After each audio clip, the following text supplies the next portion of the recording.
ਸਤਿ ਸ਼੍ਰੀ ਅਕਾਲ ਜੀ, ਮੈਂ ਹਾਂ ਪੁਨੀਤ। ਤੁਸੀਂ ਵੇਖ ਰਹੇ ਹੋ ਦ ਬੈਨੀਪਾਲ ਸ਼ੋ। ਇੱਕ ਵਾਰੀ ਫਿਰ ਤੋਂ ਹਾਜ਼ਰ ਹਾਂ ਤੁਹਾਡੇ ਸਾਹਮਣੇ।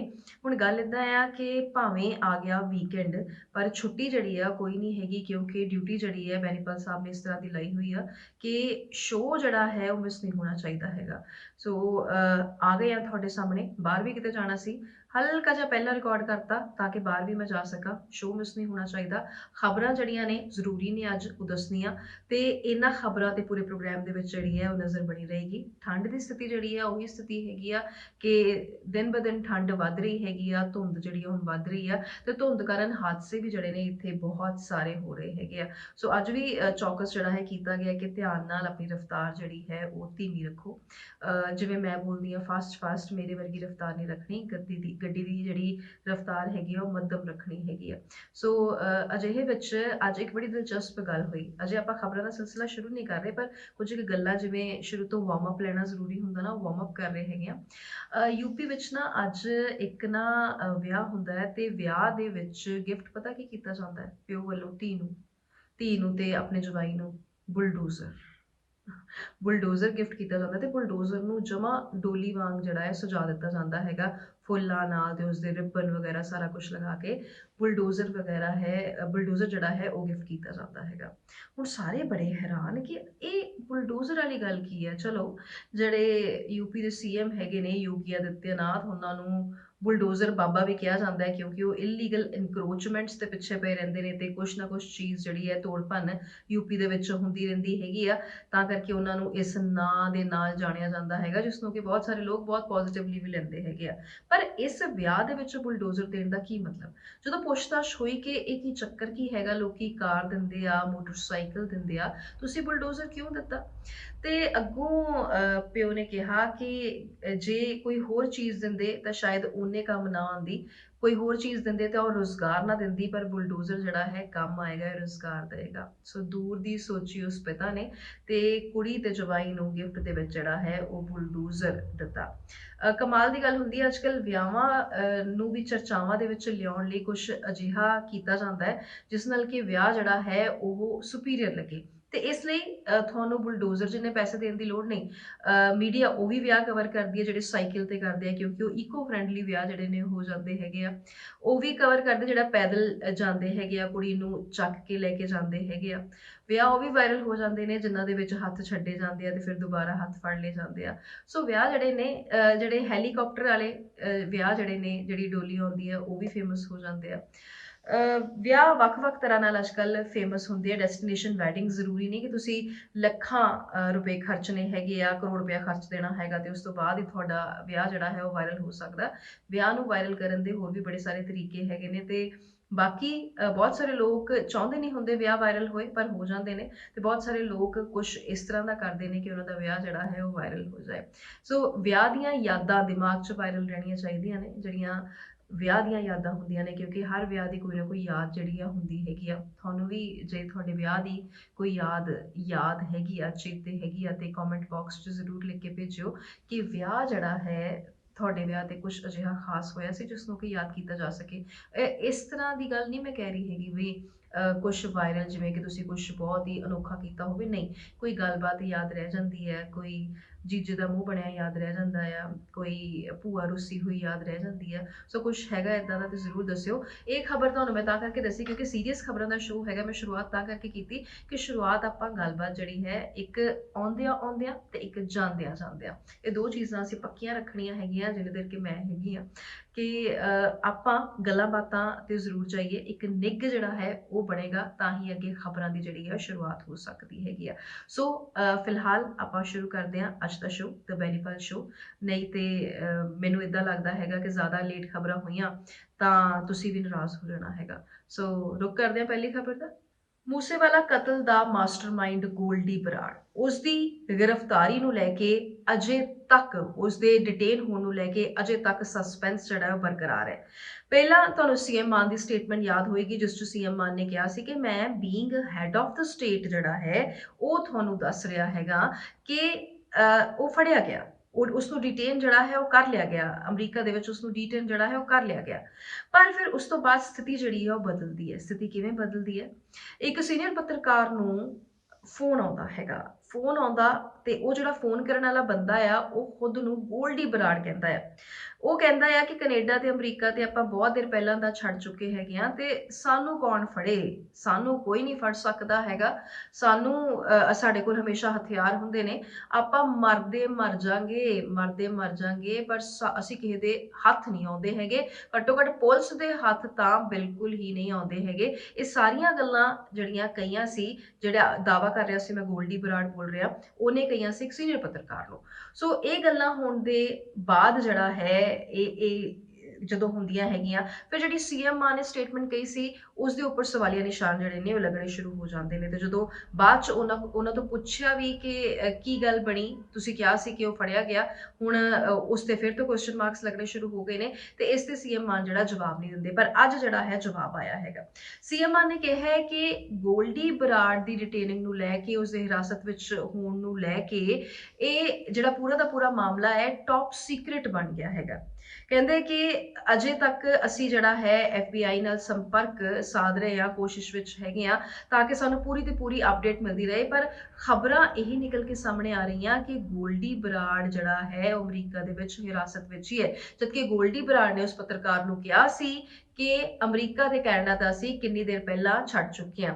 ਕੁਝ ਜ਼ਿਕਰ ਹੋਇਆ ਸੀ ਜਿਹੜੇ ਇਹਦੇ ਸੇਫ ਹਾਊਸਿਸ ਹੈਗੇ ਸੀਗੇ ਗੋਲਡੀ ਬਰਾੜ ਦੇ, ਉਹ ਸੇਫ ਹਾਊਸਿਸ ਵੀ ਅਸੀਂ ਦੱਸੇ ਸੀਗੇ ਕਿ ਕਿੱਥੇ ਕਿੱਥੇ ਰਹਿੰਦਾ ਹੈਗਾ ਸੀ ਤੇ ਕਿਸ ਕਿਸ ਤਰ੍ਹਾਂ ਨਾਲ ਥੋੜੀ ਥੋੜੀ ਦੇਰ ਬਾਅਦ ਜਿਹੜੀ ਹੈ ਉਹ ਜਗ੍ਹਾ ਸ਼ਿਫਟ ਕਰ ਰਿਹਾ ਸੀ। ਫਿਰ ਉਸ ਤੋਂ ਬਾਅਦ ਅਜ਼ਾਇਲਮ ਦੀ ਗੱਲ ਵੀ ਸਾਹਮਣੇ ਆਈ ਸੀ ਕਿ ਇਹ ਕੋਸ਼ਿਸ਼ ਸੀ ਕਿ ਮੈਨੂੰ ਕਿਸੇ ਤਰ੍ਹਾਂ ਦੇ ਨਾਲ ਪਨਾਹ ਜਿਹੜੀ ਹੈ ਉਹ ਮਿਲ ਜਾਏ।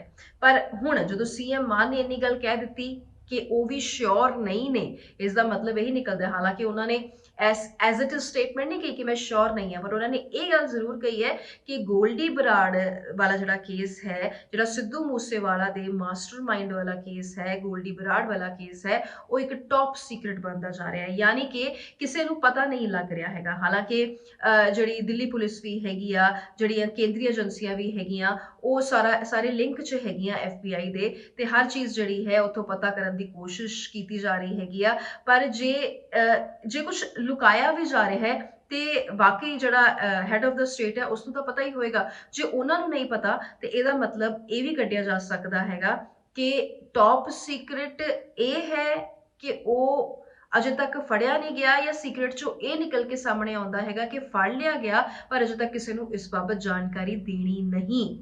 ਕਿਉਂਕਿ ਤੁਹਾਨੂੰ ਪਤਾ ਹੀ ਹੈ ਗੋਲਡੀ ਬਰਾੜ ਦੇ ਨਾਂ ਤੇ, ਲਾਰੈਂਸ ਬਿਸ਼ਨੋਈ ਦੇ ਨਾਂ ਤੇ ਫਿਰੌਤੀਆਂ ਜਿਹੜੀਆਂ ਨੇ ਉਹ ਬਥੇਰੀਆਂ ਮੰਗੀਆਂ ਜਾ ਰਹੀਆਂ ਨੇ।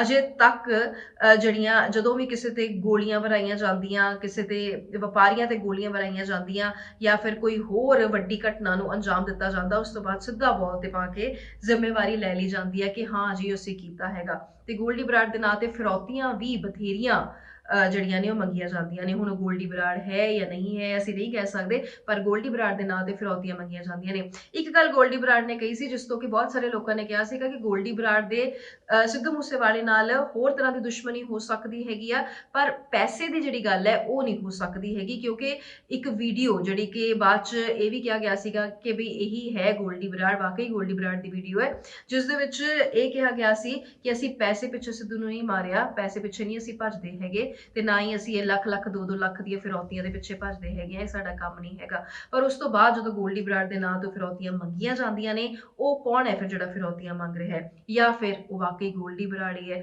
ਸੋ ਇਸ ਪੂਰੇ ਦਾ ਪੂਰਾ, ਕਿਉਂਕਿ ਦੂਰ ਬੈਠ ਕੇ ਹੱਥ 'ਚ ਰਿਮੋਟ ਕੰਟਰੋਲ ਰੱਖਣਾ, ਦੂਰ ਬਹਿ ਕੇ ਸਾਰੀਆਂ ਵਾਰਦਾਤਾਂ ਨੂੰ ਅੰਜਾਮ ਦੇਣਾ, ਇੱਕ ਪਾਸੇ ਅਸੀਂ ਸਿੱਧੂ ਮੂਸੇਵਾਲਾ ਦੇ ਪਿਤਾ ਕੋਲ ਪਹੁੰਚ ਰਹੇ ਹਾਂ, ਬਲਕੌਰ ਸਿੰਘ ਕੋਲ ਪਹੁੰਚ ਰਹੇ ਹਾਂ, ਉਹਨਾਂ ਨੂੰ ਪੁੱਛ ਰਹੇ ਹਾਂ ਇਸ ਕਾਰਵਾਈ ਬਾਰੇ ਤੁਹਾਡਾ ਕੀ ਕਹਿਣਾ ਹੈ ਕਿ ਗੋਲਡੀ ਬਰਾੜ ਨੂੰ ਡਿਟੇਨ ਕਰ ਲਿਆ ਗਿਆ, ਤੇ ਉਹ ਅੱਗੋਂ ਕਹਿੰਦੇ ਆ ਕਿ ਇਹ ਬਹੁਤ ਵਧੀਆ ਗੱਲ ਹੈਗੀ ਆ।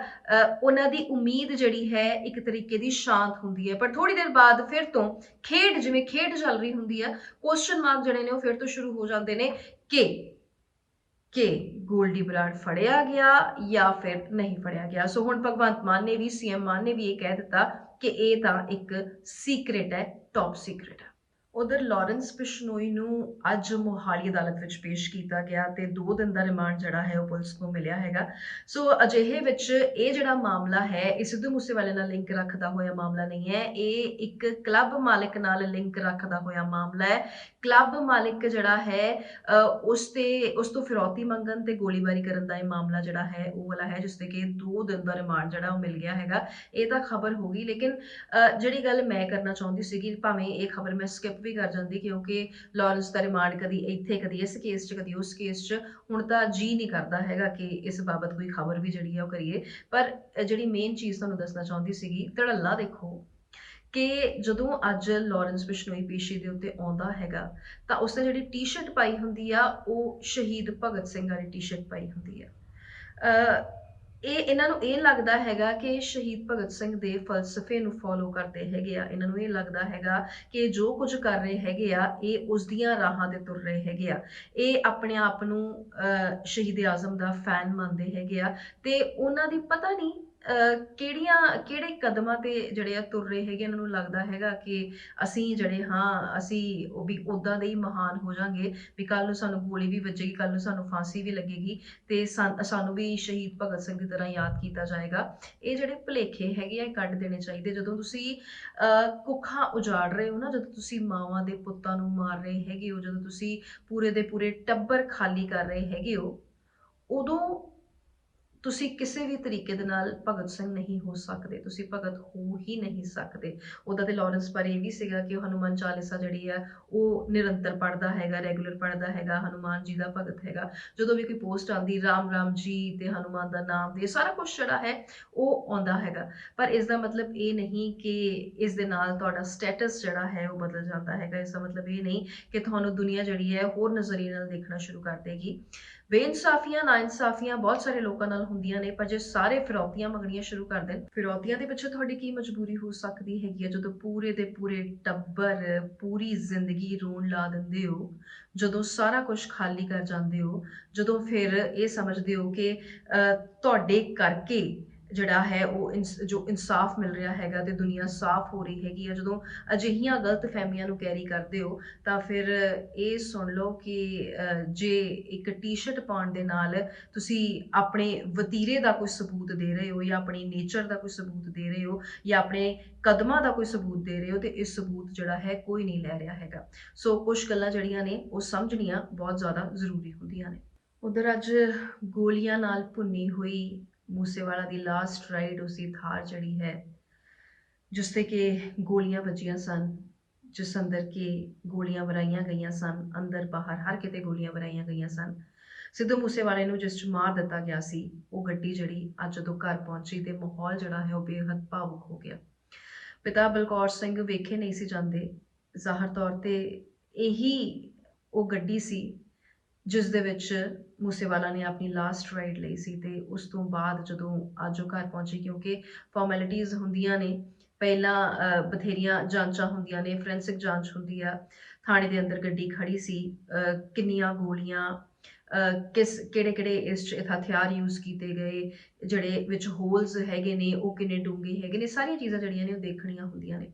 ਪਰ ਜਦੋਂ ਅੱਜ ਇਹ ਥਾਰ ਪਹੁੰਚੀ ਘਰ, ਤੇ ਮਾਹੌਲ ਜਿਹੜਾ ਹੈ ਉਹ ਇੰਨਾ ਕੁ ਜ਼ਿਆਦਾ ਗਮਗੀਨ ਸੀ ਕਿ ਉਹ ਸਾਰੀਆਂ ਦੀਆਂ ਸਾਰੀਆਂ ਤਸਵੀਰਾਂ ਜਿਹੜੀਆਂ ਕਿ ਮੀਡੀਆ ਨੂੰ ਨਹੀਂ ਸੀ ਦਿਖਾਉਣੀਆਂ ਚਾਹੀਦੀਆਂ, ਪਰ ਮੀਡੀਆ ਨੇ ਦਿਖਾਈਆਂ, ਉਹ ਸਾਰੀਆਂ ਦੀਆਂ ਸਾਰੀਆਂ ਤਸਵੀਰਾਂ ਜਿਹੜੀਆਂ ਉਹ ਅੱਖਾਂ ਅੱਗੇ ਆਉਣੀਆਂ ਸ਼ੁਰੂ ਹੋ ਗਈਆਂ। ਜਦੋਂ ਗੋਲੀਆਂ ਵੱਜੀਆਂ ਸੀ, ਉਹ ਖੂਨ ਨਾਲ ਲੱਥਪੱਥ ਤਸਵੀਰਾਂ, ਉਹ ਜੂੜਾ ਖੁੱਲਿਆ ਹੋਇਆ।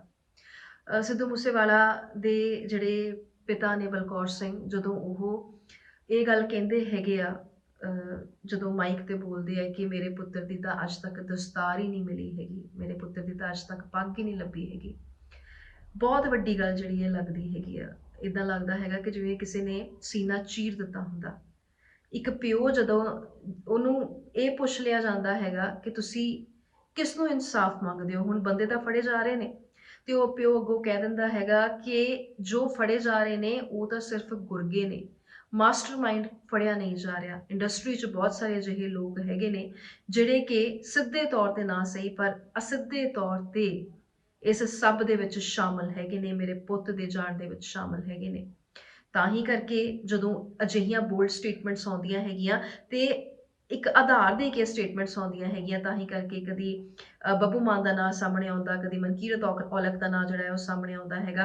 ਹਾਲਾਂਕਿ ਅਸੀਂ ਇਹ ਨਹੀਂ ਕਹਿ ਰਹੇ ਕਿ ਇਹ ਅਪਰਾਧੀ ਹੈਗੇ ਨੇ, ਅਸੀਂ ਕਹਿ ਨਹੀਂ ਸਕਦੇ ਹੈਗੇ, ਅਸੀਂ ਮੰਨ ਨਹੀਂ ਸਕਦੇ ਹੈਗੇ ਜਿੰਨੀ ਦੇਰ ਤੱਕ ਕੋਈ ਗੱਲ, ਕੋਈ ਫੈਕਟ ਨਿਕਲ ਕੇ ਸਾਹਮਣੇ ਨਹੀਂ ਆਉਂਦਾ। ਨਾ ਹੀ ਅਸੀਂ ਉਹਨਾਂ ਤੇ ਕਿਸੇ ਵੀ ਤਰ੍ਹਾਂ ਦਾ ਦਾਗ ਲਾ ਸਕਦੇ ਹਾਂ। ਉਹਨਾਂ ਨੂੰ ਪਸੰਦ ਕਰਨ ਵਾਲੇ ਵੀ ਬਹੁਤ ਸਾਰੇ ਲੋਕ ਨੇ, ਪਰ ਹੋਮਲੈਂਡ ਦਾ ਜ਼ਿਕਰ ਜਦੋਂ ਬਾਰ-ਬਾਰ ਆਉਂਦਾ ਹੈਗਾ, ਜਦੋਂ ਇਹ ਕਿਹਾ ਜਾਂਦਾ ਹੈਗਾ ਕਿ ਇੰਡਸਟਰੀ ਦੇ ਅੰਦਰ ਬੈਠੇ ਲੋਕ ਜਿਹੜੇ ਨੇ ਉਹ ਦਾਗਦਾਰ ਹੈਗੇ ਨੇ, ਤੇ ਅਜਿਹੇ ਦਾਗਦਾਰ ਨੇ, ਅਜਿਹੇ ਦਾਗੀਓ ਲੋਕ ਹੈਗੇ ਆ, ਅਜਿਹੇ ਦਾਗੀਓ ਲੋਕ ਹੈਗੇ ਆ ਕਿ ਜਦੋਂ ਉਹਨਾਂ ਨੂੰ ਤੁਸੀਂ ਫਰੋਲਣ ਜਾਓਗੇ ਤਾਂ ਤੁਹਾਡੇ ਹੱਥ ਜਿਹੜੇ ਨੇ ਉਹ ਵੀ ਕਾਲੇ ਹੋ ਜਾਣਗੇ। ਅਜਿਹੀ ਕੜੱਤਨ ਜਿਹੜੀ ਆ ਭਰੀ ਹੋਈ ਹੈ। ਹੁਣ ਉਹ ਕਿਹੜੀ ਕੜੱਤਨ ਦੀ ਗੱਲ ਕਰਦੇ ਆ, ਹੁਣ ਉਹ ਕਿਸ ਬਾਬਤ ਗੱਲ ਕਰਦੇ ਆ? ਇਹ ਸਾਰੀਆਂ ਗੱਲਾਂ ਅੱਜ ਕਿਉਂ ਯਾਦ ਆ ਰਹੀਆਂ ਹੈਗੀਆਂ? ਕਿਉਂਕਿ ਥਾਰ ਵੇਖੀ ਹੈਗੀ ਆ ਜਦੋਂ, ਜਿਸ ਤਰੀਕੇ ਦੇ ਨਾਲ ਬਲਕੌਰ ਸਿੰਘ ਉਸ ਥਾਰ ਨੂੰ ਹੱਥ ਲਗਾ ਰਹੇ ਨੇ, ਜਿਸ ਤਰੀਕੇ ਦੇ ਨਾਲ ਉਸ ਨੂੰ ਫੀਲ ਕਰ ਰਹੇ ਨੇ, ਜਿਹੜਾ ਦਰਦ ਉਹਨਾਂ ਦੀਆਂ ਅੱਖਾਂ ਦੇ ਵਿੱਚ ਹੈਗਾ, ਜਿਹੜਾ ਦਰਦ ਉਹਨਾਂ ਦੇ ਸੀਨੇ ਦੇ ਵਿੱਚ ਹੈਗਾ,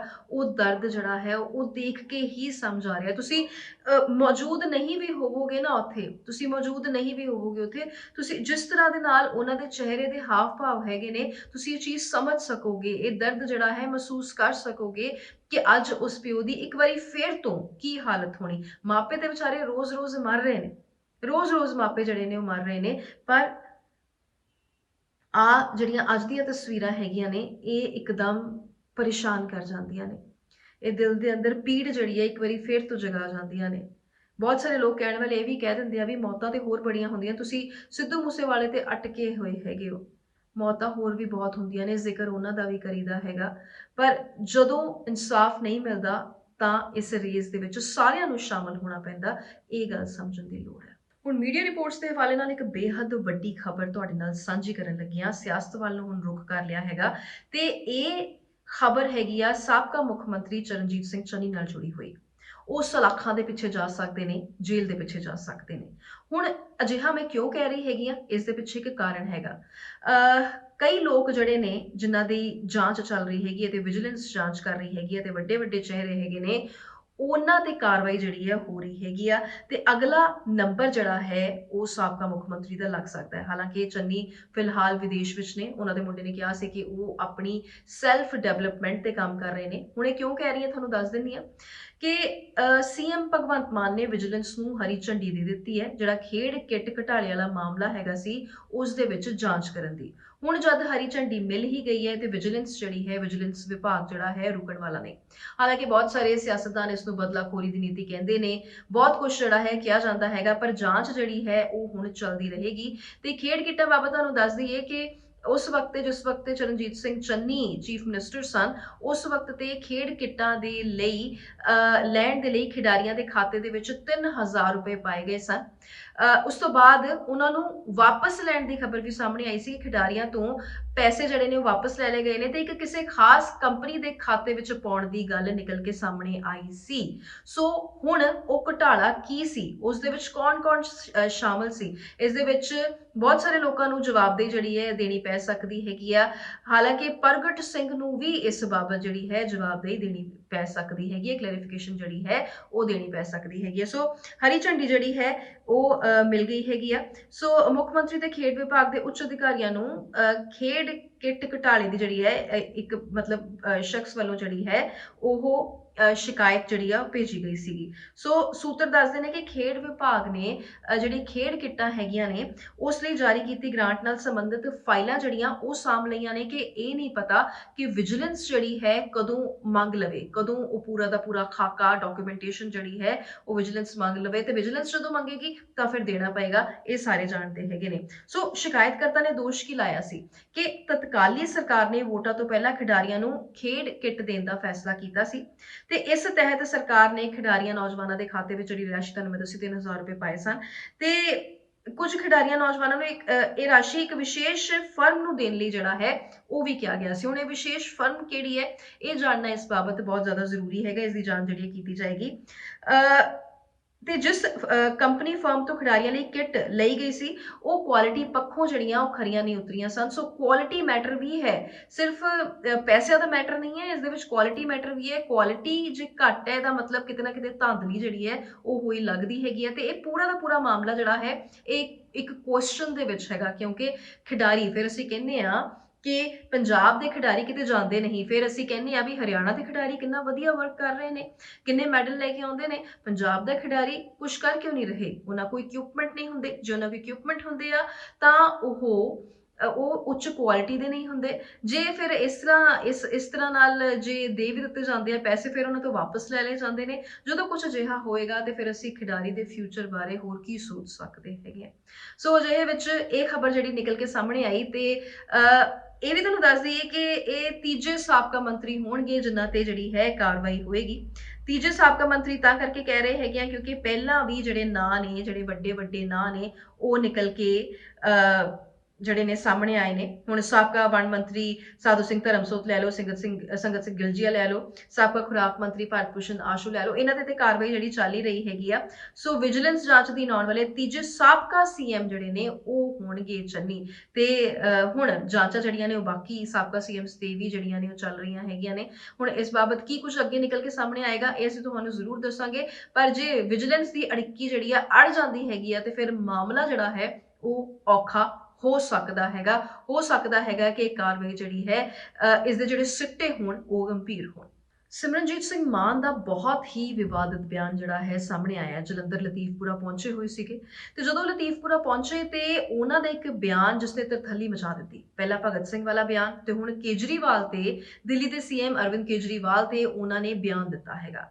ਉਹਨਾਂ ਨੇ ਕਿਹਾ ਹੈਗਾ ਕਿ ਕੇਜਰੀਵਾਲ ਨੂੰ ਅਸੀਂ ਟਾਹਲੀ ਨਾਲ ਲਟਕਾ ਦੇਵਾਂਗੇ। ਤੁਹਾਨੂੰ ਮੈਂ ਪੂਰਾ ਬਿਆਨ ਜਿਹੜਾ ਹੈ ਉਹ ਜ਼ਰੂਰ ਦੱਸਦੀ ਹੈਗੀ ਆ।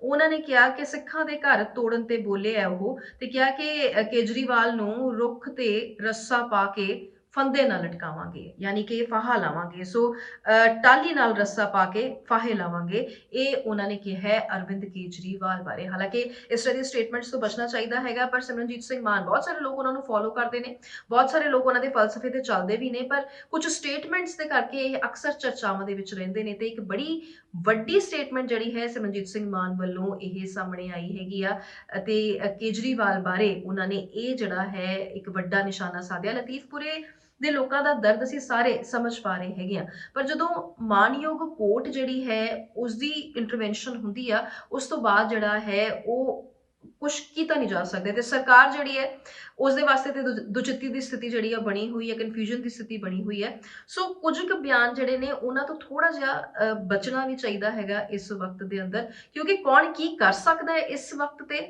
ਕਿਉਂਕਿ ਬਜ਼ੁਰਗ ਜਿਹੜੇ ਨੇ, ਬੱਚੇ ਜਿਹੜੇ ਨੇ, ਉਹ ਰਾਤ ਨੂੰ ਠੰਡ ਦੇ ਵਿੱਚ ਪਏ ਹੋਏ ਨੇ, ਮਲਬੇ ਦੇ ਵਿੱਚ ਪਏ ਹੋਏ ਨੇ, ਬੱਚੇ ਸਕੂਲ ਨਹੀਂ ਜਾ ਰਹੇ ਹੈਗੇ, ਬਜ਼ੁਰਗ ਜਿਹੜੇ ਨੇ ਉਹਨਾਂ ਨੂੰ ਬੁਖਾਰ ਹੋ ਰਿਹਾ ਹੈ, ਔਰਤਾਂ ਦੇ ਨਹਾਉਣ ਪਾਉਣ ਦਾ ਕੋਈ ਜਗ੍ਹਾ ਨਹੀਂ ਹੈਗੀ। ਸੋ ਅਜਿਹੇ ਵਿੱਚ ਇਹ ਜ਼ਰੂਰੀ ਆ, ਦਿਸ ਇਜ਼ ਵੈਰੀ ਇੰਪੋਰਟੈਂਟ ਕਿ ਸੋਲਿਊਸ਼ਨ ਵੱਲ ਲੱਭਿਆ ਜਾਏ, ਨਾ ਕਿ ਅਸੀਂ ਕਿਸੇ ਵੀ ਤਰ੍ਹਾਂ ਦੀ ਇਸ ਦੇ ਵਿੱਚ ਕੰਟਰੋਵਰਸੀ ਨੂੰ ਪੈਦਾ ਕਰੀਏ। ਲੁਧਿਆਣਾ ਦੇ ਐਸਐਚਓ ਅਮਰਿੰਦਰ ਸਿੰਘ ਤੇ ਬਹੁਤ ਹੀ ਗੰਭੀਰ ਇਲਜ਼ਾਮ ਲੱਗੇ ਨੇ। ਇੱਕ ਔਰਤ ਜਿਹੜੀ ਹੈ ਉਹ ਬੈਂਕ ਦੇ ਵਿੱਚ ਕੰਮ ਕਰਦੀ ਹੈ, ਤੇ ਉਹ ਕਾਰਪੋਰੇਟ ਬੈਂਕ ਦੇ ਵਿੱਚ ਕੰਮ ਕਰਦੀ ਹੈ। ਕੁਝ ਪੁੱਛਤਾਛ ਦੇ ਲਈ ਕਿਸੇ ਦੇ ਨੰਬਰ ਵਗੈਰਾ ਚਾਹੀਦੇ ਸੀਗੇ, ਉਸ ਨੂੰ ਥਾਣੇ ਬੁਲਾਇਆ ਗਿਆ, ਤੇ ਇਹ ਕੁੜੀ ਜਿਹੜੀ ਹੈ ਇਲਜ਼ਾਮ ਲਗਾ ਰਹੀ ਹੈਗੀ ਆ ਕਿ ਇੱਥੇ ਮੇਰੇ ਨਾਲ ਗਾਲੀ ਗਲੌਚ ਹੋਈ, ਮੈਨੂੰ ਗਾਲਾਂ ਕੱਢੀਆਂ ਗਈਆਂ, ਮੇਰੇ ਸਿਰ ਤੇ ਜਿਹੜੇ ਨੇ ਉਹ ਬੂਟ ਮਾਰੇ ਗਏ, ਤੇ ਨਾਲ ਐਸਐਚਓ ਦੇ ਦੋਸਤ ਨੇ ਮੇਰੇ ਪ੍ਰਾਈਵੇਟ ਪਾਰਟ ਤੱਕ ਤੇ ਟੱਚ ਕੀਤਾ। ਸੋ ਮੈਨੂੰ ਬਹੁਤ ਜ਼ਿਆਦਾ ਬੇਇੱਜ਼ਤੀ ਜਿਹੜੀ ਆ ਫੀਲ ਹੋਈ। ਉਸ ਤੋਂ ਬਾਅਦ ਉਹ ਮੂੰਹ ਤੇ ਕੱਪੜਾ ਬੰਨ ਕੇ ਖੁਦ ਜਿਹੜੀ ਹੈ ਉਹ ਲਾਈਵ ਵੀ ਹੁੰਦੀ ਹੈਗੀ ਆ, ਜੋ ਉਸ ਦੇ ਨਾਲ ਹੁੰਦਾ ਪੂਰਾ ਦਾ ਪੂਰਾ ਦੱਸਦੀ ਹੈਗੀ ਆ। ਤੇ ਹਾਲਾਂਕਿ ਤੁਹਾਨੂੰ ਇਹ ਵੀ ਦੱਸ ਦਈਏ ਕਿ ਐਸਐਚਓ ਨੇ ਸਾਰੇ ਇਲਜ਼ਾਮਾਂ ਨੂੰ ਨਕਾਰਿਆ ਹੈਗਾ। ਉਹਨਾਂ ਨੇ ਕਿਹਾ ਕਿ ਇਹ ਕੁੜੀ ਆਪਣੇ ਐਕਟਿਵਾ ਤੇ ਪਹੁੰਚੀ ਸੀਗੀ, ਸੋ ਜ਼ਬਰਦਸਤੀ ਉਸ ਨਾਲ ਕੋਈ ਹੋਈ ਨਹੀਂ, ਥਾਣੇ ਵਿੱਚ ਬਿਠਾ ਕੇ ਜ਼ਬਰਦਸਤੀ ਹੋਏ ਇਹ ਹੋ ਨਹੀਂ ਸਕਦਾ ਹੈਗਾ।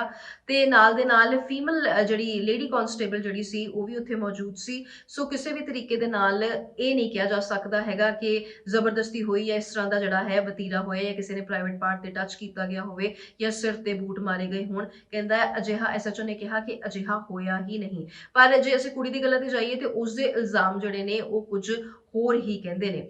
ਹਾਲਾਂਕਿ ਉਲਟਾ ਜਦੋਂ ਕਾਊਂਟਰ ਅਟੈਕ ਹੋਇਆ ਤੇ ਐਸਐਚਓ ਕਹਿ ਰਹੇ ਨੇ ਕਿ ਇਹਦੇ ਇਸ ਕੁੜੀ ਦੇ ਆਪ ਦੇ ਗੈਂਗਸਟਰਸ ਦੇ ਨਾਲ ਲਿੰਕ ਹੈਗੇ ਨੇ। ਹੁਣ ਕੌਣ ਸੱਚਾ ਹੈ ਤੇ ਕੌਣ ਝੂਠਾ, ਇਹ ਪੂਰੀ ਕਾਰਵਾਈ ਤੋਂ ਬਾਅਦ ਯਾਨੀ ਕਿ ਪੂਰੀ ਜਾਂਚ ਤੋਂ ਬਾਅਦ ਹੀ ਪਤਾ ਲੱਗ ਸਕੇਗਾ, ਪਰ ਮਾਮਲਾ ਜਿਹੜਾ ਹੈ ਕਾਫੀ ਗੰਭੀਰ ਹੈ। ਸੋ ਅੱਜ ਇਸ ਵੇਲੇ ਵਿਰਾਮ ਦੇਣ ਦਾ ਟਾਈਮ ਜਿਹੜਾ ਹੈ ਆ ਗਿਆ ਹੈ, ਮੇਰੇ ਆਰਾਮ ਕਰਨ ਦਾ ਟਾਈਮ ਜਿਹੜਾ ਆ ਗਿਆ ਹੈ, ਕਿਉਂਕਿ ਮੈਂ ਇੱਥੇ ਪੰਜਾਬ ਬੈਠੀ ਹੋਈ ਹੈਗੀ ਆ ਤੇ ਤੁਹਾਨੂੰ ਪਤਾ ਹੀ ਆ। ਵੈਸੇ ਕੁਝ ਖਬਰਾਂ ਹੋਰ ਵੀ ਸੀਗੀਆਂ, ਜਿਵੇਂ ਸੁਖਬੀਰ ਸਿੰਘ ਬਾਦਲ ਜਿਹੜੇ ਨੇ ਉਹ ਸੀਐਮ ਨੂੰ ਮਿਲੇ ਨੇ, ਯੂਪੀ ਦੇ ਸੀਐਮ ਨੂੰ ਮਿਲੇ ਨੇ, ਯੋਗੀ ਸਾਹਿਬ ਨੂੰ ਮਿਲ ਕੇ ਆਏ ਨੇ, ਉਹਨਾਂ ਨੇ ਸਿੱਖਾਂ ਦੇ ਮੁੱਦੇ ਚੱਕੇ ਹੈਗੇ ਨੇ। ਖਬਰਾਂ ਹੋਰ ਵੀ ਸੀਗੀਆਂ, ਪਰ ਮੇਨ ਖਬਰਾਂ ਜਿਹੜੀਆਂ ਕਿ ਤਾਲੁਕ ਰੱਖਦੀਆਂ ਹੋਈਆਂ ਲੋਕ ਹਿੱਤ ਦੇ ਨਾਲ ਵੀ ਤੇ ਜਿਹੜੇ ਉਜਾੜਾ ਕਰਨ ਲੱਗੇ ਹੋਏ ਨੇ ਉਹਨਾਂ ਬਾਬਤ ਵੀ, ਜਿਹੜੇ ਇਲਜ਼ਾਮਾਤ ਨੇ ਉਹਨਾਂ ਬਾਬਤ ਵੀ, ਇਹ ਸਾਰੀਆਂ ਖਬਰਾਂ ਜਿਹੜੀਆਂ ਨੇ ਇਹ ਤੁਹਾਨੂੰ ਅੱਜ ਦੱਸ ਦਿੱਤੀਆਂ ਗਈਆਂ ਨੇ।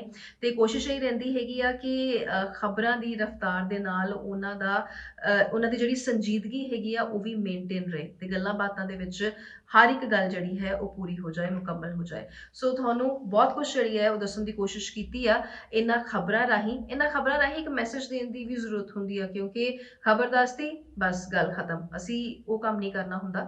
ਕਿਉਂਕਿ ਇਹ ਜਿਹਨੂੰ ਕਹਿੰਦੇ ਨਾ ਟੈਕਸਚਰ ਹੈਗਾ ਦ ਬੈਨੀਪਾਲ ਸ਼ੋ ਦਾ, ਕਿ ਅਸੀਂ ਹਰ ਤਰੀਕੇ ਨਾਲ, ਹਰ ਲਿਹਾਜ਼ ਦੇ ਨਾਲ ਹਰ ਖਬਰ ਦੀ ਤਾਸੀਰ ਜਿਹੜੀ ਹੈ ਉਹ ਸਮਝਣੀ ਹੈਗੀ ਹੈ। ਤੇ ਜੇ ਖਬਰ ਦੀ ਤਾਸੀਰ ਅਸੀਂ ਨਹੀਂ ਸਮਝ ਪਾਵਾਂਗੇ ਤਾਂ ਗੱਲ ਜਿਹੜੀ ਹੈ ਉਹ ਔਖੀ ਹੋ ਜਾਏਗੀ। ਜੇ ਖਬਰ ਦੀ ਤਾਸੀਰ ਅਸੀਂ ਨਹੀਂ ਸਮਝਾਂਗੇ ਤਾਂ ਫਿਰ ਅਸੀਂ ਸਿਰਫ ਇੱਕ ਰੀਡਰ ਜੇ ਹੋ ਕੇ ਰਹਿ ਜਾਾਂਗੇ। ਹੁਣ ਮੇਰੇ ਅੱਗੇ ਕੁਝ ਲਿਖਿਆ ਤੇ ਨਹੀਂ ਹੋਇਆ, ਮੈਂ ਕੁਝ ਪੜ੍ਹ ਨਹੀਂ ਰਹੀ ਹੈਗੀ, ਤੁਹਾਡੇ ਨਾਲ ਸਿੱਧੀ ਸਿੱਧੀ ਗੱਲ ਕਰ ਰਹੀ ਹੈਗੀ ਆ। ਪਰ ਜਿਹੜੇ ਉਹ ਪੜ੍ਹਨ ਵਾਲੇ ਹੁੰਦੇ ਨੇ ਉਹਨਾਂ ਨੇ ਸਿਰਫ ਪੜ੍ਹਨਾ ਹੁੰਦਾ, ਪਰ ਇੱਥੇ ਅਸੀਂ ਗੱਲ ਕਰਨੀ ਹੁੰਦੀ ਹੈਗੀ ਆ। ਕਿਉਂਕਿ ਜੇ ਇਦਾਂ ਨਹੀਂ ਕਰਾਂਗੇ ਤੇ ਫਿਰ ਬਾਕੀ ਸ਼ੋਜ਼ ਦੇ ਵਿੱਚ ਤੇ ਦ ਬੈਨੀਪਾਲ ਸ਼ੋ ਦੇ ਵਿੱਚ ਕੀ ਫਰਕ ਰਹਿ ਜਾਏਗਾ। ਤੇ ਇਹ ਫਰਕ ਜਿਹੜਾ ਹੈ ਇਹ ਬਹੁਤ ਲਾਜ਼ਮੀ ਹੁੰਦਾ ਹੈ, ਤਾਂ ਕਰਕੇ ਤੁਸੀਂ ਰੋਜ਼ ਇੰਨੀ ਤਾਦਾਦ ਦੇ ਵਿੱਚ ਜਿਹੜਾ ਹੈ ਉਹ ਸ਼ੋ ਦੇਖਦੇ ਹੋ ਤੇ ਇੰਨੇ ਵਕਤ ਤੋਂ ਇਹ ਸ਼ੋ ਵੇਖਦੇ ਹੋਏ ਆ ਰਹੇ ਹੋ। ਤੇ ਮੇਰੇ ਮੋਢਿਆਂ ਤੇ ਵੀ ਜ਼ਿੰਮੇਵਾਰੀ ਹੈਗੀ ਆ। ਮੈਂ ਐਵੇਂ ਥੋੜੀ ਵੀ ਕੱਲ ਨੂੰ ਬੈਨੀਪਾਲ ਸਾਹਿਬ ਜਦੋਂ ਵਾਪਸ ਕੈਨੇਡਾ ਚਲੇ ਗਏ ਉਹਨਾਂ ਨੇ ਕਹਿਣਾ ਇਹਨੇ ਤੇ ਸ਼ੋ ਹੀ ਨਹੀਂ ਚੱਜ ਦਾ ਕੀਤਾ ਹੈਗਾ। ਆਪਾਂ ਇਹ ਮੈਣਾ ਤੇ ਲੈਣਾ ਹੀ ਨਹੀਂ ਹੈਗਾ।